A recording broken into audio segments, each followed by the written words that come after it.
கர்த்தரின் சத்தம். கர்த்தருடைய நாமம் உயர்த்தப்படுவதாக. கிறிஸ்துவுக்குள் அன்பானவர்களே, இந்த நாளிலும் கர்த்தரின் சத்தம் ஒன்றை நாம் கேட்போம்.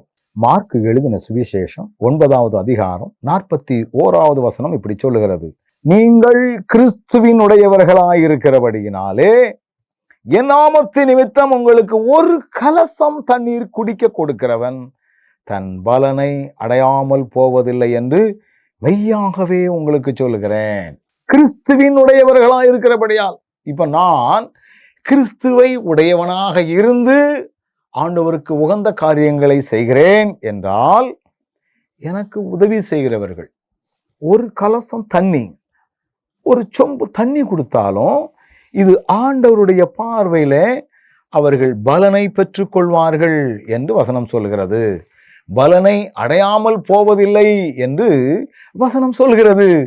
எத்தனை ஒரு மேன்மையான ஒரு காரியம் பாருங்கள்.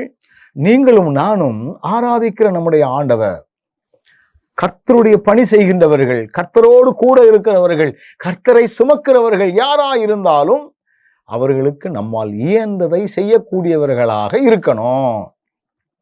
இது ஆண்டவர் அவருடைய பிள்ளைகளுக்கென்று கொடுக்கின்ற ஒரு பெரிய ஆசீர்வாதம். இதை நம்ம செய்யறதுனால வசனம் மிக தெளிவாக சொல்லுகிறது பாருங்கள், தன் பலனை அடையாமல் போவதில்லை. இன்னைக்கு இதை வச்சே நிறைய ஊழியர்கள் தங்களுடைய வருமானத்தை பெருக்கிக்கிடுதாங்க. ஆனா உண்மையாகவே கர்த்தருடைய பிள்ளைகளாக இருப்பார்களே என்றால், கர்த்தரை சுமக்கின்றவர்களாக இருப்பார்களே என்றால், அவர்களுக்கு நீங்கள் செய்யக்கூடிய உதவிகள் ஏதோ ஒரு வகையிலே பயனுள்ளவைகளாக இருக்கும் என்றால் அதற்கென்று பிரதிபலன் உங்களுக்கு உண்டு. நான் ஒரு சின்ன கிராமத்துல இருக்கிறேன். ஒரு காலத்துல எங்க ஊருக்கு வரக்கூடிய அனைத்து ஊழியர்களுக்கும் தங்குற வசதியும் சாப்பாடு வசதியும் எங்கள் குடும்பத்தார் செய்யக்கூடிய பாக்கியத்தை ஆண்டவர் கொடுத்தார். திருமணத்திற்கு முன்பதாக என்னுடைய தாயாரும், திருமணத்திற்கு பிற்பாடு என்னுடைய மனைவியும் சமைத்து போடுவதிலே அஞ்சாமல் செய்து கொண்டிருந்தார்கள். அதனுடைய பிரதிபலனை இப்பொழுது நாங்கள் அனுபவிக்கிறோம்.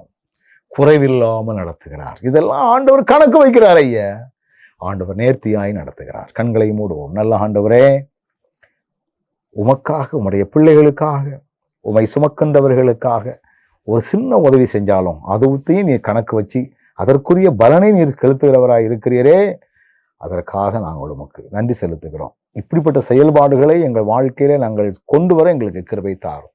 இயேசுவின் நாமத்தில் பிதாவே, ஆமென்.